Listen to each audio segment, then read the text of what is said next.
გამარჯობა, მოგესალმებით. Როგორც ხედავთ, გავედით პირდაპირ ეთერში, ვინც უყურებს ხოლმე ამ პლატფორმას, იცის, რომ პირველი 1-2-3 წუთი ველოდებით სანამ ეს შეტყობინება მივა ჩვენს მსმენელამდე, რადგან ასე მოწყობილი ეს სოციალური ქსელი, თუმცა მადლობა ყველას, ვინც უკვე ჩვენთან ერთად ხართ. თუ კი საერთოდ პირველად აღმოჩნდით ამ პლატფორმაზე, გეტყვით, რომ მის სახელწოდება მშობლის კივრი, ალბათ ეს სახელწოდება მიგანიშნებთ, რომ პირველ რიგში მშობლებისთვის არის შექმნილი, განკუთვნილი, თუმცა აქ ვცდილობთ, რომ ვისაუბროთ, ვილაპარაკოთ და ვწეროთ ისეთ საკითხებზე, რომლებიც არა მარტო მშობლებისთვის, არამედ ბავშვებთან დაკავშირებული ყველა პირისთვის იქნება საინტერესო. მე გახლავართ თამთა საამიშვილი, ვარ ფსიქოლოგი, წარმოვადგენ ორგანიზაცია მაგ ჯორჯიას, ასეთი პირდაპირ ჩართობის დროს ვასრულებ ხოლმე ძირითადად ფასილიტატორის ფუნქციას. დღევანდელ სტუმრებს სანამ გაგაცნობთ, გეტყვით, რომ ხშირად გვეკითხებიან, რომ თუ კი ვერ ვახერხებ ახლა ყურებას, შეიძლება თუ არა ეს ჩანაწერი ვნახო და გეტყვით, რომ ყველა ჩვენი პირდაპირ ჩართვა იწერება.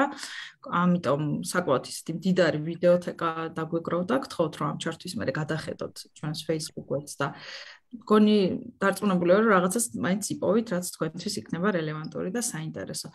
ჩვენი ყველა ჩართვა ითარგმნება ჟესტურ ენაზე, ამისთვის მადლობა ლეკუნა ჯაბოშვილს. და პრინციპში მე მგონი, როგორც ხედავ, საკვარისი მსმენელი ყავს და შეგვიძლია უკვე უშუალოდ დღევანდელ თემაზეც გადავინაცვლოთ. დღევანდელი თემა, როგორც ალბათ Facebook-ზე სათაური დანაც მიხვდით, ეთმობა დამხმარე საშუალებებს.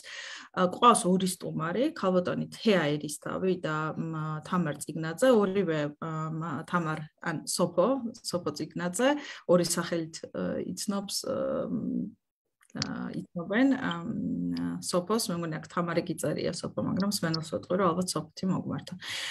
ორივე სპეციალისტი წარმოადგენს რეაბილიტაცია ადაპტაციის ეროვნულ ცენტრს, ქალბატონი თეა გახლავთ ამ ცენტრის დირექტორი, ხოლო სოფო ამავე ცენტრის რეაბილიტაციის დეპარტამენტის კოორდინატორი და დღევანდელი ჩართვის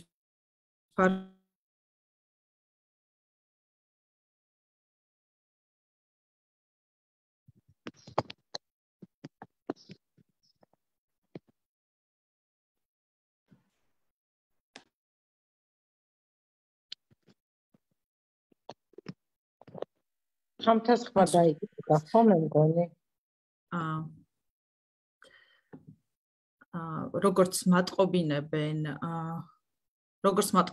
რაღაც ტექნიკური ხარვეზია, ჩემ ხმასთან დაკავშირებით, არ ვიცი სად გაწყდა ჩემი საუბარი. მაგრამ მე მგონი თემაზე საუბრობდი ეს მოისმინეს ხო ჩვენ ასვენელებო ბუდიშკი ხდით აი რაღაც გაუთვალისწინებელი ხარვეზის გამო.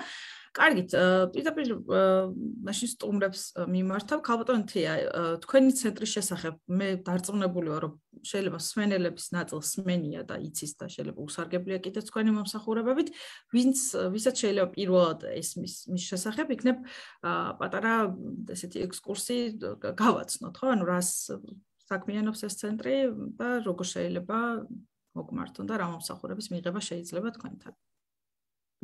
მოგესალმებით ყველას, ვინც გვისმენს, ვინც შემდეგ მოისმენს ჩვენს პრეზენტაციას, ასე ვთქვათ, ჩვენი ცენტრის შესახებ.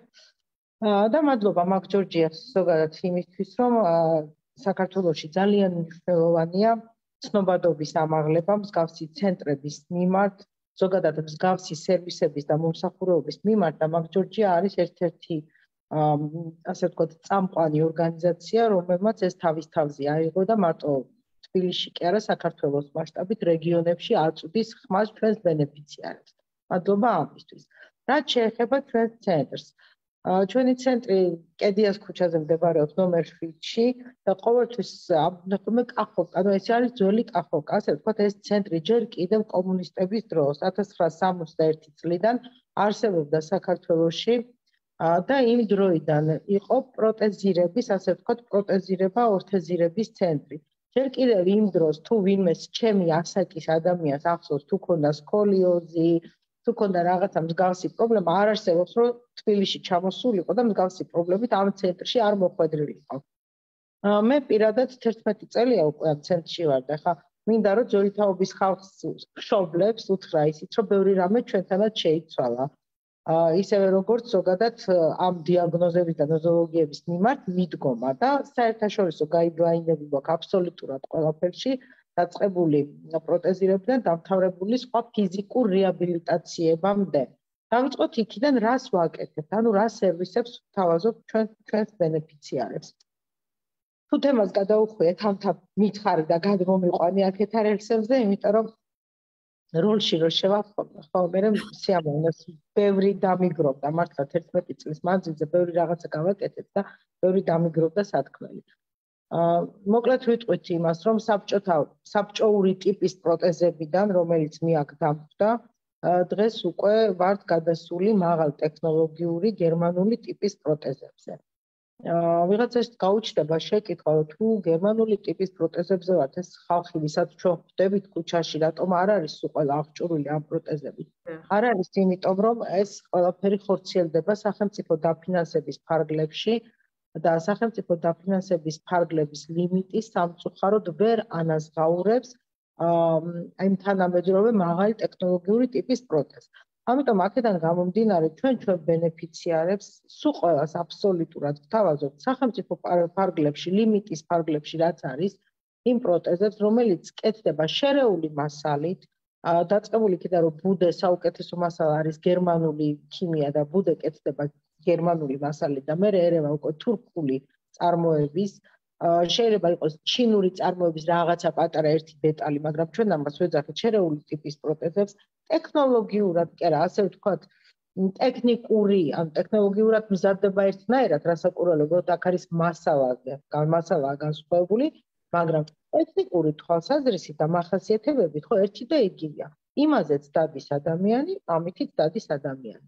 უბრალოდ იქ განსხვავება არის ჰიდრავლიკაში, წონაში, საგარანტიო ვადებში და ასე შემდეგ. ამიტომ თუ ვინმეს ჭირდება და რეგიონებში მით უმეტეს, აი მე თვითონ პირადად თამთა, როცა გავდივარ ამ დასავლეთში ან აღმოსავლეთში და მანქანით მოძრაობ, შეიძლება ვიღაცა დავინახო გზაში, თბილისში დავინახო, არ არსებობს, იმ წუთში ვაჩერებ მანქანას, ადავალ ვუხსნი რატომ არ აქვს პროტეზი, რომ ეკუთვნის სახელმწიფო პროგრამით, ასე შემდეგ და ყავს ასე ვთქვათ, ჩემი პაციენტები ესე გურიაში, გურიიდან წამოყვანილი, კახეთიდან წამოყვანილი და ასე შემდეგ. ამიტომ აი ეს ბენეფიციარები ახსენეთ და აი ესეც რომ უხსნით ხოლმე ადამიანებს რომ ეკუთვნი და ესეთი კითხვა შეიძლება გაჩნდეს ხო არის სამიზნე ჯგუფი ვინ არის ვის ეკუთვნის ასე მარტივად რომ ყველას ეკუთვნის აბსოლუტურად ყველა მოქალაქეს ვისაც აქვს კიდურის რაიმე ამპუტაცია ახლა მე კიდურებზე ვისაუბრებ თორე რაღაც თვალის პროტეზები ისე მაგრამ ჩემ თემას არ გადავხო კიდურის რაიმე დონის ამპუტაცია დაწყებული ტერფის ნაწილობრივი ამპუტაციიდან რომელიც დიაბეტიკებში ძალიან ხშირად არის დამთავრებული ზედა კიდურის ამპუტაციამდე მაგრამ აქვე ვიტყვი რომ ქვედა კიდურის ამპუტაციის დროს ჩვენ ვამზადებთ პროტეზებს რომელზეც აბსოლუტურად თავისუფლად გადაადგილდება ადამიანი და ეს ხორციელდება სახელმწიფო პროგრამის ფარგლებში თუმცა თუ მას ჭირდება რაიმე უფრო უკეთესი გაუმჯობესებული, ასე ვთქვათ, დამხმარე საშუალება, თანადაფინანსებით, ზოგს კერძო კომპანიიდან, ზოგს სხვადასხვა, ასე ვთქვათ, უწყებიდან, ორგანიზაციებიდან მოაქვს რაღაცა თანადაფინანსება და ამის საფუძველზე ხდება უკეთესი, უფრო უკეთესი, ასე ვთქვათ, დამხმარე საშუალების დამზადება. საშუალოდ შეგვიძლია ვთქვათ, აი საშუალოდ მესმის რომ ინდივიდუალური, მაგრამ ეს თანადაფინანსება რამდენ პროცენტს არა, მე შემიძლია ძალიან ისეთი კარგად გითხრათ, იმიტომ რომ ჩვენ ხო რაღაც გარკვეული სტატისტიკა გვაქვს და ვიცით უკვე რა როგორ. ესე იგი, შეიძლება ეხა 100-200 რაღაცაში შევწდე, მაგრამ მე გარავშავ რა, იმიტომ რომ ეხა ვიტყვით სახელმწიფო პროგრამის ფარგლებში ქვედა კიდურის დაფინანსება მაქსიმალური თანხა არის 5700 ლარამდე, ხო? და როცა მათ ჭირდებათ, აი, კარგი ჰიდრავლიკური ტიპის, უფრო მარტივად გადასაადგილებელი, მუხლის უფრო მოქნილად მოხმარებადი პროტეზი, ხო? ცოტა გაძვირდა ახლა, თვითონ სოფლიო ბაზარზე გაძვირდა დეტალები, მაგრამ შეიძლება ითქვას, რომ კარგი მუხლით და აი ამ დეტალებით 15-17 ლარიდან უკვე შეიძლება საქართველოში კარგი პროტეზის გაკეთება. მაგრამ ეს არ არის ის, რასაც ჩვენ ვუკეთებთ სამხედრო ბიჭებს. და რატომ? სამხედრო მოსამსახურეებს კიდევ აქვს ამერიკული და ასე ვთქვათ საქართველოს თავდაცვის სამინისტროს სხვა დაფინანსება და ამიტომ ის პროტეზები სადღაც ერთეულის ღირებულება 40,000 ევროა და მე მოქალაქეებს ამას არ ვთავაზობ, თვითონ არ თქვა რომ ისმინდა, ის არის უკვე ელექტროტიპის პროტეზები. ანუ იმაზე არ მაქვს ლაპარაკი, ის კეთდება საქართველოში, გვაქვს სერტიფიცირებული სპეციალისტები, რომლებიც გადამზადებულები არიან ჩვენს პარტნიორთან გერმანიაში, მაგრამ ნუ ძირითადად მაინც თანხიდან გამომდინარე ძირითადად სამხედრო, თანაც აქტიურ სამხედრო მოსამსახურეებზია გათვლილი. ვეტერანებსაც ასევე ვეტერანების სახელმწიფო სამსახურიდან მოაქვთ ხოლმე თამთა თანადაფინანსება და იმათაც აი ამ ტიპის 15-20,000 ლარის ფარგლებში. ეს ეხება ზედა კიდურს და ქვედა კიდური პრინციპში 10,000 ლარის ფარგლებში თანადაფინანსებით გამოდის აი სუფთა გერმანული, ასე ვთქვათ, ოტობოკის პროტეზები მსოფლიოშია ცნობილი. ვისაც შეხება ქონი აღარ ჭირდება ახსნა გამარტება რა.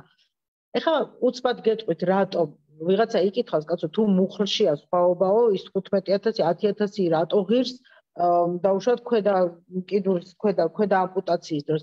იმიტომ რომ მუხლის გარდა იქ ჩვენ გვაქვს ტერფის ადაპტორი და ასე შემდეგ და აი ის ღირებულება აძვირებს ამ თანხას. ხელებზე ვიტყვი მხოლოდ ზედა კიდურის პროტეზებზე, იმიტომ რომ მე მყავს ბენეფიციარები, რომელზეც მართლა ძალიან შემტკივა გული ბავშვები არიან. ერთი თანდაყოლილია, ერთი ელექტრო იმაზე რა ქვია, ძელზე აფეთქდა და ორი ხელი არა აქვს ამ ბავშვთა. ეს ბავშვი არის, ასე ვთქვათ, 8 წლის იყო, რო აფეთქდა, ალბათ ახლა 7 წელი გავიდა იმის მერე და მე შეგნებულად არ გავუკეთე კოსმეტიკური ტიპის პროტეზი და რატო? ჯერ ერთი იმიტომ რომ ეს არის მძიმე, ბავშვებში მით უმეტეს ვერაფერში ვერ მოიხმარს. და ყავს პაციენტები, რომლებიც დიდები არიან და ამ პროტეზებს დღემდე მალავენ და ბავშვს მოლოდინი აქვს, რომ ექნება ისეთი პროტეზი, რომელსაც რაღაცას გააკეთებს ხელით და აი თავის მის ბავშვობაში არ მინდოდა, რომ ეს იმედი მომეკლა მისთვის და ამიტომ რაღაცნაირად მე თვითონ ჩემ პარტნიორებთან ვეძებ ხოლმე რაღაცა გზას, რომ ექნება როგორღაც გაუკეთოთ ელექტროპროტეზი. ძალიან ძვირია, მინიმალური ღირებულება მიოსი იწყება ალბათ 15,000 ევროდან, ამას გეუბნებით უშუალოდ პროტეზზე და მე იქ გაკეთების და ასე ვთქვათ, მომსახურეობის ღირებულება დაემატება. ამიტომ საქართველოში დღესდღეობით ძირითადად პროგრამით კეთდება მხოლოდ და მხოლოდ კოსმეტიკური ტიპის პროტეზები. მაქსიმუმ შეიძლება მექანიკური, როცა მხრიდან არის და მექანიკური რას ნიშნავს გეტყვით, მექანიკური მოძრაობით რო შეიძლება მხოლოდ გაშაო და მოკმო, შენი ასე ვთქვათ, მტევანი, თუმცა რაღაცა ფუნქციებს აკეთებდეს ის ნაკლებად. ამას ვერ შეგგვიტებით. ეს კოსმეტიკური რას გულისხმობს, ესეც რო განვარტყმოთ.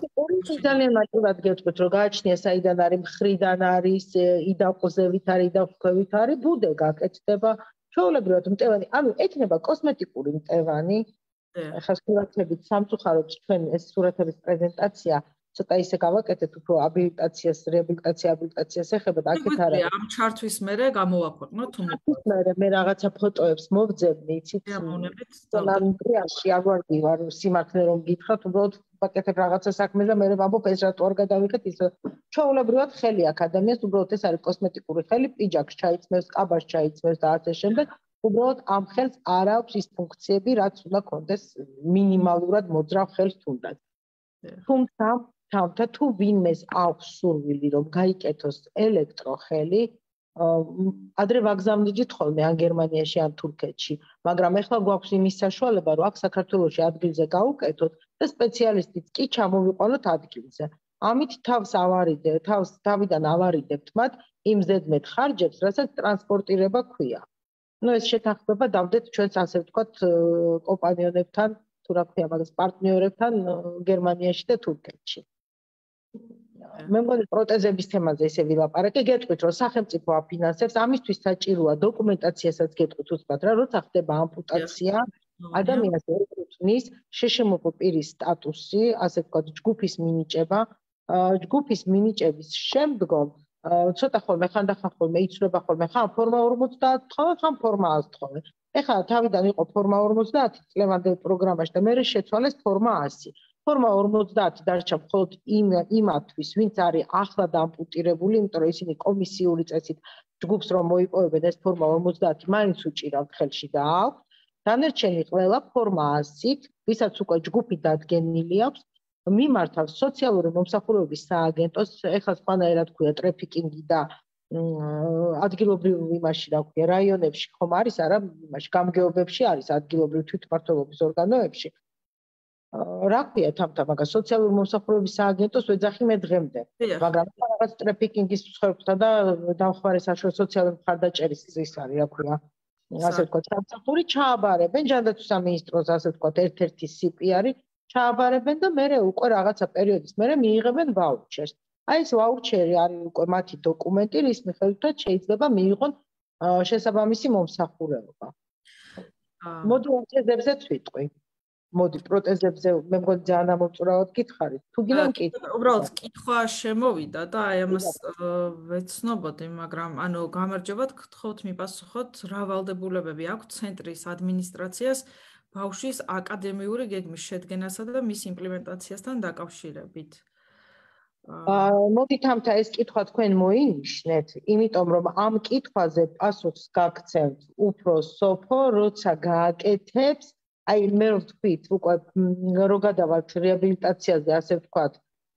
იმის რეაბილიტაცია აბილიტაციის პროგრამაზე იმიტომ რომ ეს აი ამ წუთში რასაც ვსაუბრობ ამ წუთის ამ თემას არ ეხება და ამიტომ კითხვა მოინიშნეთ და გვექნება ამაზე პასუხი არც წამიკითხავს მივხვდი აქ უკვე ცოტა სხვა ის არის რა ვთქვათ უფრო და ასე ვთქვათ სხვანაირი ის არის რეაბილიტაციის თემას ეხება კარგი პროტეზებზე თუ ვინმეს რამე შეკითხვა გექნებათ შეგიძლიათ თქვენ მაგ ჯორჯიას ასე ვთქვათ გვერდზე წეროთ ჩვენ გვაქვს კოორდინაციაში მომწერენ და მაქსიმალურად მოკლე დროში ვეცდები რომ ძალიან ამომწურავი პასუხი გაგცენ ჩემთან მომზადებიან გასინჯვაში არავინ არაფერს არ გადავახდევინებთ რასაკვირველია პირიქით ხო გეუბნებით მართლა მოვიდნენ მაქსიმალურად მივეხმარები და შევუქმნით იმ კომფორტს რომ ამ ადამიანებმა იგზნოს შვება რაც შეიძლება მიიღონ ზოგადად ჩვენგან და რაც აუცილებლად მისაღებია მათთვის და საჭიროა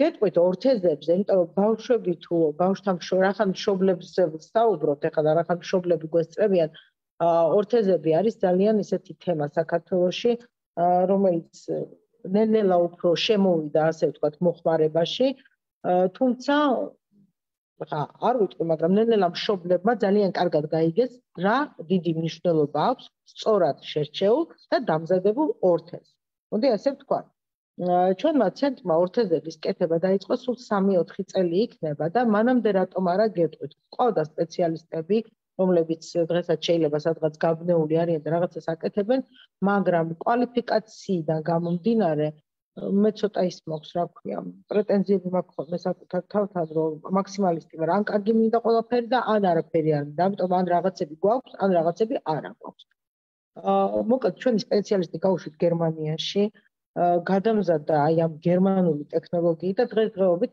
ძალიან თამამად და შემიძლია ხმამაღლა გამოცხადო რომ საქართველოში თუ სადმე შეიძლება ითქვას რომ კარგი ორთეზი მზადდება არის ჩვენთან ცენტრში მე არ ვამბობ რომ სხვაგან ცუდი მზადდება ძალიან ვთქვით კოლეგებმა ესე არ გამიგონ მაგრამ ვიტყვი რომ ჩვენ ცენტრში მართლა საუკეთესო ორთეზი მზადდება და რატო ამისთვის გავიარეთ სპეციალური სწავლება სპეციალური ტრეინინგი ამისთვის ჩამოგვაქვს საუკეთესო მასალა საზღვარგარეთიდან მხოლოდ გერმანული მასალა გვაქვს ამისთვის და ძალიან დიდ შრომას წევენ ჩვენი სპეციალისტები თითოეული ორთეზი თამთამ აი როგორი რუდუნებით ჩათვალეთ რომ ხუროთ მოძღვარი ასე ვთქვათ მოქანდაკე მუშაობს ამაზე ესე იგი ზომის აღებიდან თაბაშირის ზომას რო ვიღებთ ხო აი იმაზე სამუშაო პროცესი რო ნახოთ მართლა ძერწავენ და მხოლოდ ამის მერე კეთდება ამ ყალიბზე ჩამოსხმა ორთეზის მასალაც არის უთხელესი რომელზეც შეიძლება ფეხსაცმელიც მოირგო ბოტასიც მოირგო თუ საძილე არ არის ამიტომ აი ეს მინდა რომ იცოდნენ მშობლებმა რომ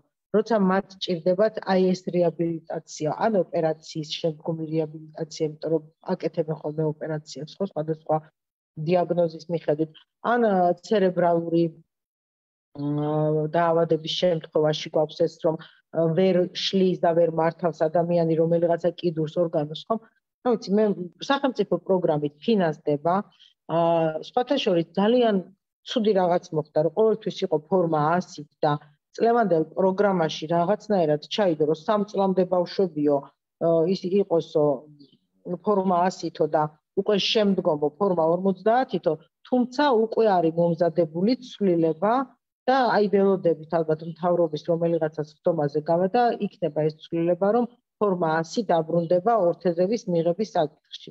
რატო? ფორმა 50 ჯერ ერთი ფასიანია და მე კიდევ ყველგან არ არის სამედიცინო კომისია, რომ ადამიანმა წაიყვანოს თავისი ოჯახის წევრი, გაიაროს რაღაცა დიდი გზა და მიიღოს ეს დოკუმენტი, ასე ვთქვათ, ფურცელი, რომელიც არაფერს არ ცვლის, ფორმაში წერია თუ მას სჭირდება ორთეზი. მოკლედ, სახელმწიფო დაფინანსების ფარგლებში ორთეზის ნებისმიერი სახეობა კეთდება აბსოლუტურად დაწყებული დღის, ღამის, ერთადერთი არის ვიტყვი, რომ მე მშობლებს არ ქონდეს პრეტენზია, აი მთლიანი ორთეზი არ არის დაფინანსებული სახელმწიფოს მიერ, სკაფანდრს ეძახიან, ადრე ეძახდნენ ასე და საკმაოდ ძვირია ამ ორთეზის დეტალები, რკინის მეტალის დეტალები. ამიტომ აი ამ შემთხვევაში შეიძლება რაღაც თანადაფინანსების მოპოვება მოუწიოს მშობელს თუ ჭირდება მთლიანი სკაფანდრი. მაქვს ძალიან კარგი ინფორმაცია, უბრალოდ საქართველოში ჯერ არ არის არც გაჟღერებული და არც დანერგილი, რომ შვეიცარიული კომპანიიდან ოტობოკმა წელს არა შარშან იყიდა, ასე ვთქვათ, კოსტუმი ჩემაშვილიშვილმა იცის ხოლმე რო იძახი რაღაცის კატის კოსტუმი, იმის კოსტუმი. ჟილეტიც არ არის, იცით რა არის, აი წყალში მყვინთავებს რო აცვიათ, რა ქვია ხა მაგას. კომბინიზონი. ყველაზე კაი სიტყვა არის, იმიტომ რომ მთლიანია რაღაცა.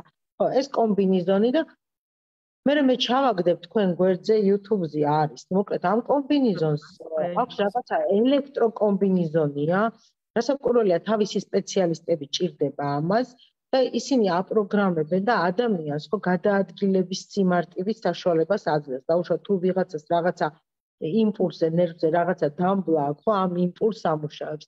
არც ძალიან ძვირი არ ღირდა და ანუ ეხლა ვიღაცებისთვის საქართველოში იქნება ხელმისაწვდომი, იმიტომ რომ 5000 ევრომდე ღირდა. მოკლედ ეს ინფორმაცია რო გაჟღერდება და რამე მოთხოვნა იქნება, შეიძლება რაღაცა ადამიანების რაოდენობა დაგროვდეს და მე გერმანიიდან მოვიწევ სპეციალისტს სხვათა შორის და აი ამ კომბინიზონის პრეზენტაციასაც და მორგებას და მოხმარებას საქართველოში აუცილებლად გავაკეთებინებ. უბრალოდ ამ ეტაპზე არ მყავს მე ესეთი მოთხოვნის პაციენტი. თან ახალია და არ იციან. კი ბატონო, სიამოვნებით დაგეხმარებით ამ ინფორმაციის გავრცელება. შეგვიძლია YouTube ბმული გავაზიაროთ ჩვენს გვერდზე, თავის ალბათ მოკლე აღწერილობით ამ ჩართვის შემდეგ. აი შეკითხვებით ახლა მე პროტეზები, ორთეზები ამოვწურე. შემიძლია ხო, გეტყვით ასხევენ ხერხემლის, ახლა გეტყვით რა ხდება. სკოლიოზები რომ გახდა საერთოდ მე-20 და 21 საუკუნის სერიოზული პრობლემა, ყველა დამუთანხმები. ესე იგი 4 წლამდე ბავშვი ჩვეულებრივად მიდის, 4 წლის ასაკში ნელ-ნელა უყურებ, ხო, 4 წლიდან ზევით. და უყურებ მხრებში როგორ გეხრება, არ ვიცი, შვილია, შვილთაშვილი არა აქვს მნიშვნელობა. მე საკუთარ თავზე შემიძლია ვთქვა, რომ აი ესე ჩემს თვალსა და ხელს შორის 6 წლის მყავს შვილიშვილი და უყურებ და მხრები აქ მოხრილი უკვე და ჭირდება, ხა ვარჯიშები ჭირდება, მასაჟები ჭირდება. მასაჟები არ არის ის საშუალება, რომელიც ამის სრულ შედეგს მოგცემს, სულ ყველა მიცის. ვარჯიშები არის საუკეთესო და რა ვიცი, ხა მშობლებს თხოვრო, რახან ეს არ ფინანსდება თუ ვიღაცამ არ მოიტანა რაღაც კერძო დაფინანსება ან გამგეობიდან ან მერიიდან. ხო, ან YouTube-ზე ნახონ, ან ერთხელ თუნდაც აქ მოიყვანონ ერთხელ და ერთხელ საჩვენებელი ვარჯიშები ეს ვიდეო იმითი ჩაწერონ და მერე სახში აკეთებინონ, იმიტომ რომ მომავალ თაობას ეხება, იცი, აქ არ არის თანხაზე, რომ გინდა თორე ჩემთან ატარე და 10 ვარჯიში უნდა გაგიკეთო მე შენ და ეს 10 ვარჯიში, დაჟე მე ვფიქრობ, რომ ერთხელ ჩავერთოთ და საჩვენებელი ვარჯიშები ჩაწეროთ თქვენ და მისცეთ მშობლებს. და რატომ? ეცადონ რომ ეს იქნება ძალიან კარგი საქმე და ძალიან კარგი, იცით რა არის, ყველას არ აქვს საშუალება.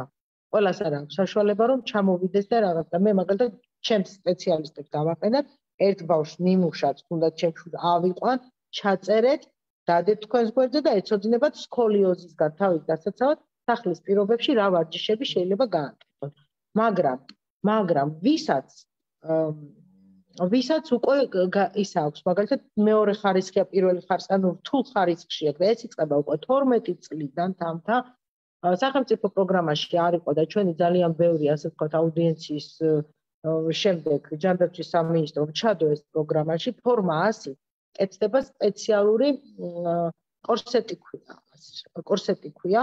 ეს არის მყარი ტიპის კორსეტი, ჩვენთან კერავენ კიდევაც რბილს, მხარდამჭერებს, მაგრამ ის არის უფრო ასე ვთქვათ გვერდითი დამხმარე საშუალება, როცა არ გინდა მოშვებული იყო, ის არ არის სამკურნალო საშუალება, ასე ვთქვათ, ეს არის და აი ეს კორსეტები არის უშუალოდ სამკურნალო საშუალება სკოლიოზისთვის და აი 12-დან 16 წლამდე ასაკის ბავშვებს რომ ეს გაუკეთოთ, ან სახელმწიფო პროგრამა წელიწადში ერთხელ ამას აფინანსებს, შეიძლება ძალიან ბევრმა თავიდან აიცილოს სკოლიოზი და მე ხერხემლის ოპერაცია. ძალიან ბევრს აწუხებს ეს პრობლემა. ამასაც აფინანსებს სახელმწიფო ფორმა 100. კი ბატონო, ქალბატონო თეა, მე მადლობას გიხდით ამ არაჩვეულებრივი იდეისთვის და დარწმუნებული ვარ, ჩვენი გუნდი დაინტერესდება და უზრუნველყოფთ ამ ჩანაწერის გაკეთებას და ბევრი ადამიანი ისარგებლებს. ეს ვარჯიშები უფრო პრევენციული ხასიათის არის თუ კი რეალურად არის უკვე გამოკვეთილი პრობლემა? არა, ვიცით რა არის, პრევენციული ხასიათისთვისაც შეიძლება გამოიყენონ და რატო? ჩვენ ახლა მე მაგალითად თვალით ვუყურებ ბავშვებს, ახლა ხო ყველა ვამჩნევთ, ზის ჩვენი ბავშვი ტელევიზორთან და არის მხრებ ჩამოყრილი და რაღაც. მე ვფიქრობ, რომ ეს ძალიან კაი იქნება. თქვენ რო გააკეთებთ ამას, მით უმეტეს უფრო კარგი იქნება. არავის არ აწყენს, ხო? მინიმუმ არავის არ აწყენს. დაანახეთ საჩვენებელ ვარჯიშებს ბავშვებზე და ასე შემდეგ, რასაც მშობლების სახში შეძლებენ. ამას ვაკეთებთ ჩვენ აქ, მოყავთ აქ და ანუ ვარჯიშს რომ მართალია ჩვენ შეიძლება დიდი ბურთები გქონდეს, გასაბერი შვედური კედელი გქონდეს, მაგრამ არის ის მინიმალური პაკეტი, ასე ვთქვათ, კი არა და რაც არის, რომელიც მშობელმა შეიძლება გააკეთოს. კარგად თუ გააკეთებენ. დამატებითი რაღაც აღჭურვილობის ინვენტარის გარეშე, ხო? ხო, ვიტყვი ახლა რომ აი სკოლიოზზე რახან წავედით, მივიდეთ, მაგრამ ბრტყელტერფიანობაზეც გეტყვით. სულ ყველას პრობლემა აქვს. ყველას კივა, ზურგი, ხერხემალი, წელი, სიარული უჭირს, მალე იღლება. ეს არის ბრტყელი ტერფის გამო. შეიძლება ბრტყელი ტერფი არ გქონდეს, მაგრამ იყოს სულ 1 სანტიმეტრი, 2 სანტიმეტრი თეძოებში შორის ასიმეტრია უკვე პრობლემაა. ამასაც თამთა შეიძლება ითქვას, რომ მართლა ძალიან კარგ სუპინატორებს ვაკეთებთ, ინდივიდუალურად კეთდება. ჩვენი სპეციალისტი მე თავის დროზე ბელორუსიიდან ჩამოვიყვანე, იმიტომ რომ საქართველოში მივხვდი, რომ ამას ვერ აკეთებდნენ. იყო რაღაცა ესეთი უხეში ტყავის რაღაცა ადოში თქვა, არ ვიცი რა უნდა თქვა, რა სიტყვა უნდა თქვა, რაღაცა ესეთი უხეში, რომელსაც მე მაგალითად ჩემ შვილს იმას არ ჩაუფენდი. და თუ ჩემ შვილს არ გაუკეთებ, სხვასაც არ გაუკეთებ. ამიტომ სუპინატორებიც, აი თუ გვინდა რომ მომავალში, აი ჩვენ შვილებს არ გქონდეთ პრობლემა. ხო ძალიან კარგად იცის ყველამ რომ ორთოპედთან რაღაცა პერიოდის განმავლობაში აუცილებლად უნდა მივიყვანოთ. ნუ ორთოპედიც უნდა ამოვარჩიოთ სამთო. აი რეკომენდებული რა არის, აი თქვენი აზრით, აი რა არის რეკომენდებული პერიოდი, როცა ამ სკრინინგისთვის თუ რაღაც აუცილებლად გეტყვით მაგას, ახლა სკოლებში დაიწყეს, მე მგონი და ძალიან კარგია თუ დაიწყეს სკრინინგისთვის. პირველი ის რომ ბავშვი რო იბადება სადღაც 3 თვემდე ხოლმე ეხოსკოპიას უკეთებენ გოგოებს განსაკუთრებით, იმიტომ რომ უფრო მეტად აქვთ მიდრეკილება ხოლმე ამოვარდნილობას რო ეძახიან, მოდი პრიმიტიული ენით ეხლა და ამოვარდნილობას რო ეძახიან და თუ დაჭირდა მე გამრჯენებს უკეთებენ, თუ არ გაუკეთეს 3 თვემდე ეხოსკოპია 4 თვის ასაკში ხოლმე ორთოპედი ნახულობს და თუ ფეხი არ გადადის, უბრალოდ 6 თვის ასაკში რენტგენს აკეთებენ და არ არის მაინც და მაინც მაგალითად გერმანიაში და ასე ვთქვათ ევროპაში რენტგენისგან ძალიან იკავებენ თავს და არ აკეთებენ ამ რენტგენებს. თუ არ არის ექიმი აბსოლუტურად დარწმუნებული რომ აქ არის პრობლემა რა.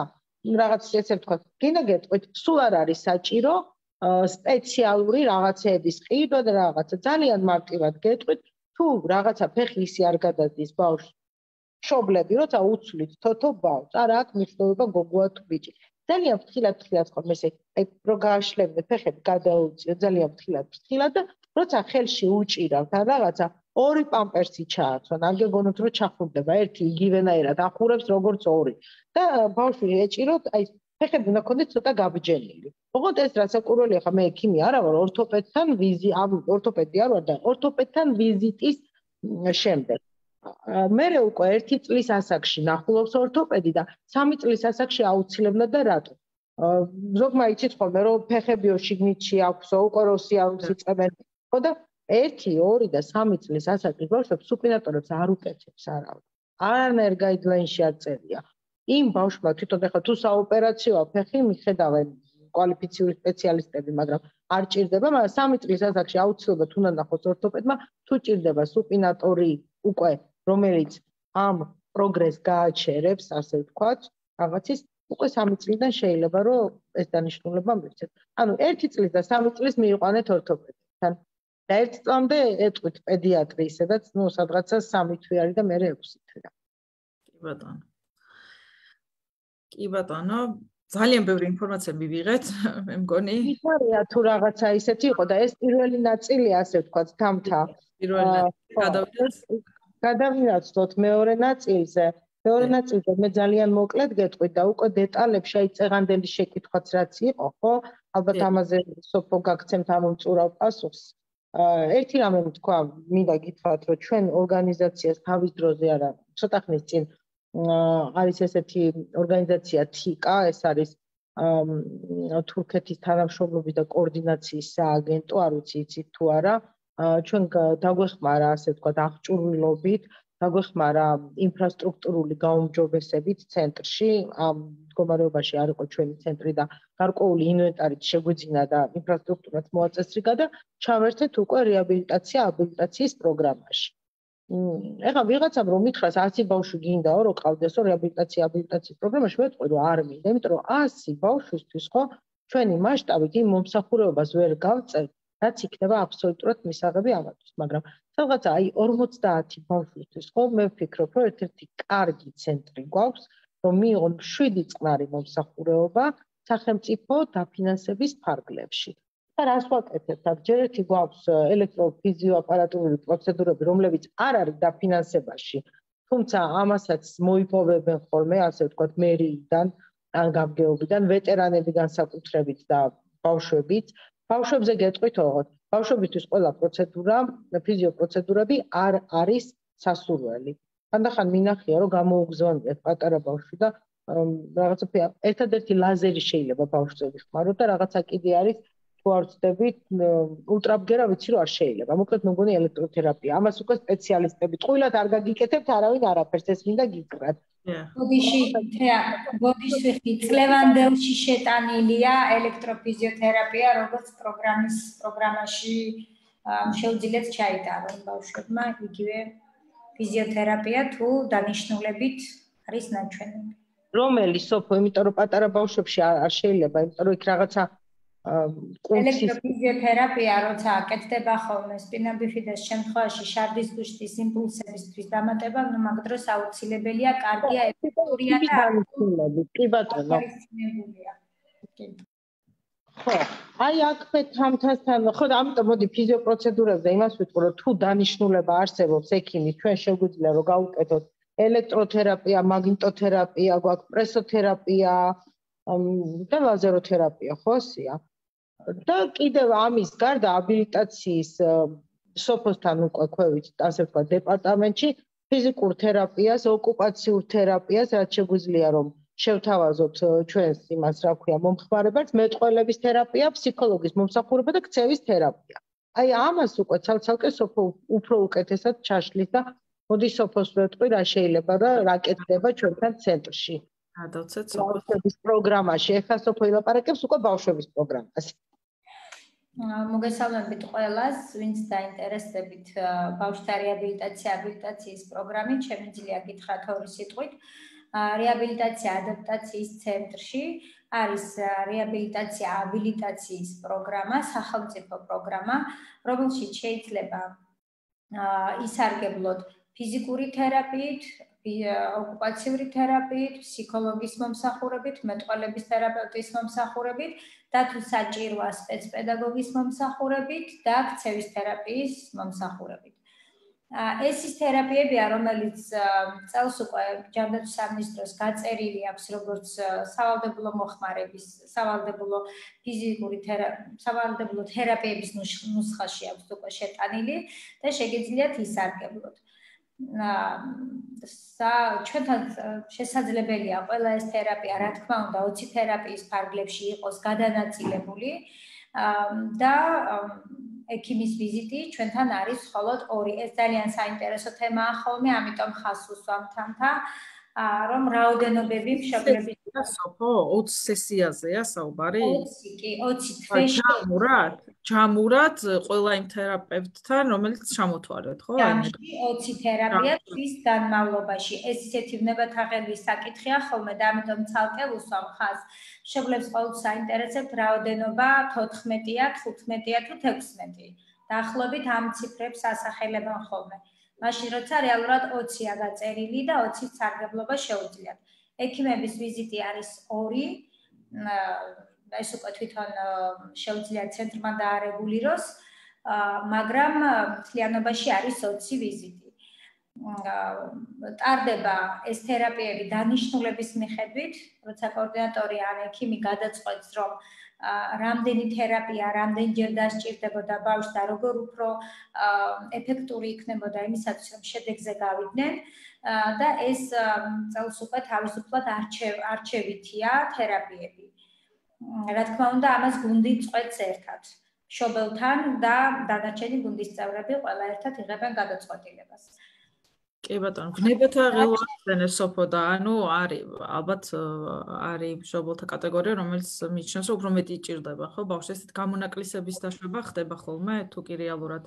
იცით რა, მეტი შეიძლება დაჭირდეს, მაგრამ თბილისის რეალობაში იმდენ პროგრამაში არიან ბავშვები ჩართულები და იმდენად დატვირთულები არიან, რომ ამოცი თერაპიის ათვისებაც ძალიან ხშირად უჭირთ ხოლმე. თუმცა არიან ბავშვები, რომლებიც მხოლოდ ამ პროგრამით სარგებლობენ და იმ ბავშვებისთვის ოცითერაპია თანაც 9 საათიანი აბილიტაციის პროგრამის, ხოლო ფიზიკური თერაპია 45 წუთიანია და რა თქმა უნდა ეს ნორმალური დროა. მაინც იცვლება რომ მცირეა ერთი თვისთვის, მაგრამ ცუდი არ არის, იმიტომ რომ იმაზე ვსჯელობთ რა იყო შარშან უფრო ადრე და ახლა რა გვაქვს. იმ კითხვას რაც შეეხება, რაც შემოვიდა განათლების პროგრამის. წავიკითხავ ბოლომდე, ხო, ალბათ ესე ჯობია, იმიტომ რომ გავწყვიტე, ხო? ანუ მშობელი გვეკითხება, რომ რა ვალდებულებები აქვს ცენტრის ადმინისტრაციას ბავშვის აკადემიური გეგმის შედგენასა და მისი იმპლემენტაციასთან დაკავშირებით ბენეფიციართან, ანუ ბავშვთან და სახელმწიფოსთან მიმართებაში, რომელიც აფინანსებს ბენეფიციართა მომსახურებას. ამოწმებს თუ არა სახელმწიფო საკუთარი სახსრების ხარჯვას ბენეფიციარის განვითარების მიზნების მიღწევასთან მიმართებაში. ხო, არ ვიციო, მოახერხეთ თუ არა აზრის გადმოცემა, მე მგონი მოახერხეთ, საკუთ ნათელია, ხო, ანა კითხვა, ანუ ვალდებულია თუ არა ცენტრი იმუშაოს ბავშვებთან ინდივიდუალურ გეგმის მიხედვით, ისევე როგორც სკოლაში. ჩემი შვილი მეორე კლასში გადავიდა და სკოლის ბაზაზე იმდენი მოახერხა სკოლამ, რომ ასობ გერებს ცნობს და ძალიან დიდი мотиваცია აქვს სწავლისო. მოკლედ. კი, ეს კითხვაც იმ კითხვების რიგიდან არის, რომელიც ძალიან აღელვებთ ხოლმე მშობლებს და ამ კითხვაზე საუკეთესო ვარიანტი არის ის, რომ ცენტრის თანამშრომლებმა იმუშაონ, რა თქმა უნდა, შეფასების შემდეგ, საჭიროების დადგენის შემდეგ აუცილებელია, რომ ბავშვს გაეწეროს ასევე აკადემიური უნარების განვითარებისათვის სპეცპედაგოგის დახმარება, მაგრამ ეს კითხვა უფრო მგონია იმ ტკივილს უკავშირდება, რომელიც რეაბილიტაციის ცენტრის, საბავშვო ბაღის, ან სკოლის, ან კიდევ სხვადასხვა ცენტრების ურთიერთკავშირს ურთიერთკავშირით უფრო ინტერესდებიან. ანუ სხვადასხვა ცენტრში, სხვადასხვა საგანმანათლებლო დაწესებულებაში სიარულის დროს ბავშვის სპეციალისტებს არ აქვთ ერთმანეთთან კოორდინირება, საერთოდ არ აქვთ კონტაქტი ერთმანეთთან და არ იციან რაზე მუშაობენ. თუ იქნება გეგმები და მიზნები შემუშავებული ერთობლივად, რა თქმა უნდა, ბავშვთან შედეგი იქნება უფრო მოკლე დროში დადებული, ვიდრე ისე, რომ ყველა სხვადასხვა მიზანზე იმუშაოს. ამიტომ არის ხოლმე, რომ ერთობლივი გადაწყვეტა, სულ ცოტა სპეციალისტებმა ერთმანეთთან რომ შეძლონ დაკავშირება, იქნებოდა აი ამ პრობლემის მოგვარების გზა, ჩემი აზრით. ხოლო, საუკეთესო ვარიანტიც ევროპის გამოცდილებიდან ეს გვაქვს. ხოლო იმ კითხვას ამოწმებს თუ არა სახელმწიფო ამას, რა თქმა უნდა, ჯანდაცვის სამინისტრო მონიტორინგს ახორციელებს და ეს არის ხოლმე წელიწადში ერთხელ მინიმუმ, შესაძლებელია ორჯერაც და სწორედ რომ ამოწმებენ ინდივიდუალურ გეგმებს, როგორ იწერება ბავშვისათვის ეს გეგმა და ეს უკვე მშობლის უფლებაა, რომ მოითხოვოს და ჩაიხედოს გეგმაში, იცოდეს რა უწერია მიშულს, რა არის ახლანდელი მიზანი. თვითონ რა უნდა აკეთოს სახლში, მოითხოვოს რეკომენდაციები, როგორ დაეხმაროს ბავშვს სახლში და რა არის გასაკეთებელი გარეთ. ამ ყველაფერს მშობელი უნდა უფრო ისე ყურადღებით და მოთხოვნით ეკიდებოდეს, ჩემი აზრით. რადგან სახელმწიფო ამის საშუალებას იძლევა, ჩვენც მგონია რომ ხელი უნდა შევუწყოთ, როგორღაც ყოფილან ბავშვები, რომლებიც სკოლა გვეწყება, ახლა უკვე 6 წლის არის ბავშვი და ამიტომ რეაბილიტაციას თავს ვანებებთ, რომ სკოლაზე გადავერთოთ.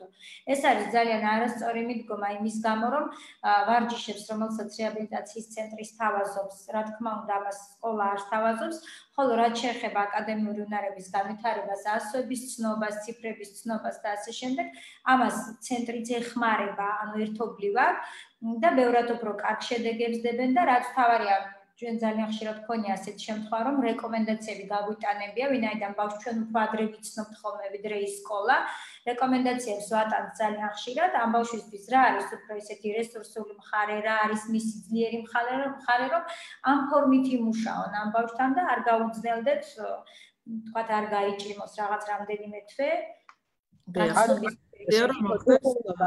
ადმინისტრაციის პასუხისმგებლობასთან დაკავშირებით ვეთქვი, რომ რასაკვირველია ადმინისტრაციას აქვს თავისი წილი პასუხისმგებლობა ამასთან დაკავშირებით და ჩვენი პასუხისმგებლობა რა არის ის რომ ჩვენთან მოსული ბავშვი და მისი მშობელი იქნებიან ჩართული აბსოლუტურად ამ ყველა დღიურ ნიუანსში, რაც არის გაწერილი და ჩვენი პასუხისმგებლობა ის არის, რომ შევთავაზოთ იმ მომსახურების მაქსიმუმი, რაც შეიძლება ამ სახელმწიფო პროგრამის ფარგლებში და დაფინანსებაში შესთავაზო ბენეფიციარს, ის რომ მშობელი მიიღებს ნებისმიერ ინფორმაციას გახსნილად, იცით რა არის, არ მინდა რომ ეს პასუხისმგებლობა აღიქმეოდეს ისე, რომ მე მოვიყვანე ბავშვი და აქედან აბსოლუტურად აკადემიურად უზრუნველყოფილი უნდა გამოტანო, იმიტომ რომ ეს აღემატება ჩვენ შესაძლებლობებს. დანარჩენი ხა ჩართულობა და მასზე დამოკიდებულია რამდენ თერაპიას აიღებს, როგორ გადანაწილება, ამაში ჩვენ შეგვიძლია მშობლები თავიდან ბოლომდე ჩავთვლით. და შევუწყოთ ყველანაირად ხელი. გასაგებია. მშობლებთან თანამშრომლობა არის ძალიან აქტუალური საკითხი, რომელსაც ყველა მშობელს ვუსურვებ, ვაფრთხილებთ, ვეუბნებით, რომ ეს აუცილებლად გააკეთონ, როდესაც ბავშვის ერთი უნდა დავამატო, ოღონდ ეს არ ეხება რეაბილიტაციის პროგრამის მონაწილეებს. წლევანდელი წლიდან თამთა ჩვენ გვაქვს რეგიონის პაციენტებისთვის, ხო, როცა გადიან ასე ვთქვათ, კერძო რეაბილიტაციებზე, ვინც არის მოსული და ძირითადად პროტეზირებაზე, ვინც არის მოსული, გვაქვს შეთავაზებაში აქ დარჩენის სერვისი. ეს არ არის სტაციონარი, სტაციონარი არ არის, ეს გახლავთ სასტუმროს ტიპის საწოლ ოთახები. და ესეც ძალიან მნიშვნელოვანია ხოლმე, იმიტომ რომ მოდიან ზოგჯერ რეგიონიდან და არსად არ აქვს დასარჩენი და მე ამას ჯერ კიდევ მაშინ ვაკეთებდი საერთოდ სანამ ამას პროგრამაში ჩასვავდნენ, იმიტომ რომ სუსუთავიდან რომ მოვედი, მქონდა შემთხვევა, რომ რეგიონიდან ჩამოსული პაციენტი მეუბნეოდა თუ შეიძლებაო დავრჩები, რომ დასარჩენი რო არა გვაქვს, არ გქონდა, ხა მე გეუბნებით 10 წლის წინამდე ვაკოს ალბათ რა და ეს აი აქ სკამებზე რო დავწეო და აი მაშინ ვიფიქრე და აი წლევანდელი წლამდე აბსოლუტურად არსად არ იყო დაფინანსებაში, ძალიან ისე პრიმიტიულად ორი ოთახი მოვაწყეთ და საწოლები მქონდა და ვტოვებდით ხოლმე ისე და შეუძლია ისარგებლოს ნებისმიერ ადამიანს, ვინც არა კრიტერიუმები გაქვთ მაინც ამის რეგიონიდან ჩამოსულ რეგიონიდან აუცილებლად კრიტერიუმები გაქვთ. დამატებითი კრიტერიუმი გვაქვს. ძირითადად ეხა გეტყვის კრიტერიუმი დამატებითი რა არის? უპირატესობას ვანიჭებთ თუ არის ორმაგი ამპუტაცია, ანუ დაუშვათ ორი კიდურის ამპუტაცია. მაგის გარდა არის ხოლმე რაღაცა ნოზოლოგიები, რომ ამ ადამიანს გზავრობა არ შეუძლია, ინსულტ განდატანილი ან რაღაცა ასე შემდეგ. თუმცა როცა თავისუფალია ადგილი ხოლმე კრიტერიუმების გარეშე თუ პროტეზს იკეთებს ადამიანი, ხო, იმას ჩვეულებრივად 5 საწოლდრე ვტოვებ და ორშაბათიდან პარასკევის ჩათვლით ყოველ შემთხვევაში პირველ მორგებას და პირველ ვარჯიშებს და რაღაცას მაქსიმალურად ვცდილობთ რომ მოვასწროთ ხოლმე. ნუ აი ესეთი არის რეგიონის პაციენტებისთვის, იმიტომ რომ მე ვიცი, მქონია შემთხვევა დაურეკავთ ჩემთვის რძლებს დაუშვათ რეგიონიდან და უთქვამთ რომ იცი რა ხარ რომ ჩამოვიყვანოთ რაღაცა დედამთილი იცი რა არის სამარძელშიც ჩვენივრად ძის და იჯდეს. იმიტომ რომ თავზე ვერ დავადგები თუ ასე შემდეგ მე თვითონაც დედამთილი ვარ და ნამდვილად არ მაქვს სურვილი რომ ჩემარძლება ესე იაპარაკო და ამიტომ გავაკეთე აქ. ძალიან კარგი ინფო. ამ ეტაპზე რამდენ 4-დან 6 ბენეფიციარამდე შეგვიძლია მივიღოთ. მე მგონი ეს ინფორმაციაც ნამდვილად ღირსო გავავრცელოთ. ახალი ინფორმაცია. კი. თანთა დრო ჭირდება პროთეზის მორგებას, არის საკმაოდ ხანგრძლივი და ეს პერიოდი ზოგჯერ ისე გაიწელება ხოლმე, რომ ძალიან კომფორტულია ექიმებთან ახლოს ყოფნა და ვარჯიშების იქვე სწავლა ხოლმე.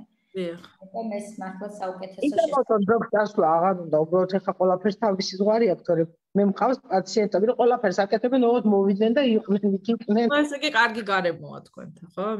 ჩემი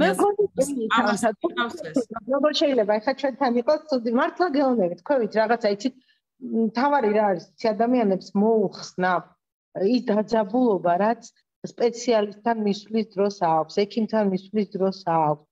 მე მგონია რომ რაღაცნაირად სულ მქონდა ესეთი სლოგანი გავაკეთე რომ მოვედი, იმიტომ რომ ჩვენი ცენტრი ძალიან რთულ ადგილას მოვედი თავის დროზე, სიმართლე რომ გითხრათ, მე ვიცი რომ ადამიანებს აქეთ გამოხედვა არ უნდათ. სხვა სიტუაცია იყო. პაციენტი აუცილებლად უნდა იყოს კმაყოფილი, სპეციალისტი არ უნდა იყოს უკმაყოფილო და საწარმო და ცენტრი არ უნდა იყოს ზარალიანი. კინო მე არ ვამბობ რომ მომგებიანი უნდა იყოს, იმიტომ რომ შეშემოღო პირები მომგებიანი ნიშა არ უნდა იყოს.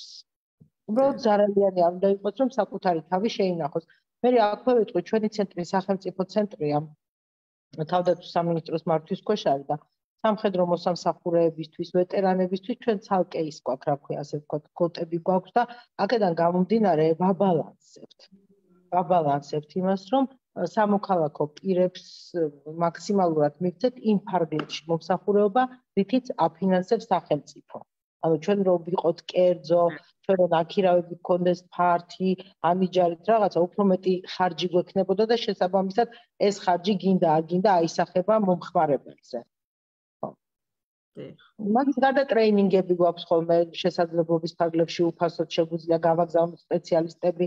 ასე შემდეგ ესეც ძალიან ბევრს ნიშნავს, იმიტომ არის ხა X3-ის პროტეზირება საქართველოში კი არა, ამიერკავკასიაში ეხლა არის და ჩვენ სერტიფიკატი ჯერ კიდევ 4-5 წლის წინ გქონდა და ეს სერტიფიკატიც არის უცელი არ არის გადამზადებული. რა თქმა უნდა, მივხვდით იმაზე, რომ გერმანელების მიერ გადამზადებული სპეციალისტია. დიახ, ესე ძალიან ხელის თემაზე კიდევ ვამბობ, რომ საქართველოში იციან, რომ არ კეთდება ელექტროხელები, ერთი გაკეთდა მიქელანჯელოს, სხვათა შორის ამიერკავკასიაში პირველად გაკეთდა, ისიც გერმანელი სპეციალისტები იყვნენ ჩამოსულები და აქ გააკეთეს, იმიტომ რომ საქართველოში ამის სერტიფიკატი არ არსებობს, ასე ვთქვათ, ბუნებაში და თუ ვინმე სურვილი ექნება, ის რომ გერმანიაში არიაროს და ჩათვალეთ, რომ ერთი 10 თუ არა 5000 ევრო დამატებითი ხარჯი უნდა გაწიოს, ხო?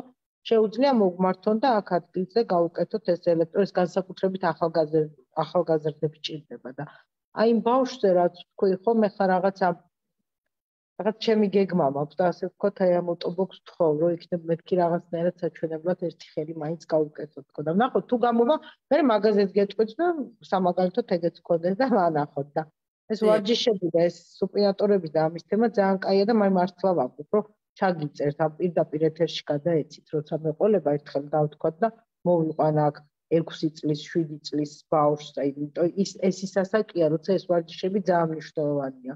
რატო? ძალიან კარგი ოჯახის, ასე ვთქვათ, კარგი ოჯახის ყურადღებიანი ოჯახების და ექიმების შვილები 12 წლის ასაკში მოყავთ უკვე კორსეტები აქვს გასაკეთებელი. დიახ. რაც პროადრე დავიწყებთ ხო ესე იგი კი ჩვენზეც თანთან ასაკში მე ძალიან გვიწყავს ხერხემალზე ის რომ თავის დროზე სუპინატორი არ გვეცვა ის რომ თავის დროზე არ ივარჯიშა ბავშვმა და მე არ იქა საოპერაციოა და ეს მე ყველაფერი თანდათან ზრდასთან ერთად ხო უფრო და უფრო მეტად იჩენს თავს და მე უშლის ხელს ადამიანს ძალიან ბევრი მესმის ხელს და მე ელემენტარულ ზეთუდ გოგოებზე მაგალითად სკოლიოზიანისთვის მშობიარობა და ორსულობა დამატებითი ტვირთია ასე ვთქვათ კიდევ უფრო მეტად ხო ამიტომ კიდევ ერთხელ დიდი მადლობა იმ შემოთავაზებისთვის ჩვენი შეხვედრა ფაქტიურად ისე კაია რა თითქოს ერთმა საერთმა რომ მე ვერც ვიგრძენი ვფიქრობ რომ ძალიან ბევრი საინტერესო ინფორმაცია მივიღეთ ნაწილი რაც უშუალოდ ბავშვებს ეხება მაგრამ მიხარია რომ არა მარტო ბავშვებზე ვისაუბრეთ იმიტომ რომ ამ პლატფორმის მიზანია ის, რომ ჩვენს ქვეყანაში რაღაცა პოზიტიურ ცვლილებებს შეუწყოთ ხელი და იმ ცვლილებებისთვის აუცილებელია ზუსტად ინფორმაციის გავრცელება სხვადასხვა მომსახურებების შესახებ. ჩვენ მსმენელს შევახსენებ, რომ დღევანდელი ჩვენი სტუმრები იყვნენ ქალბატონი თეა ერისთავი და სოფო ან თამარ წიგნაძე.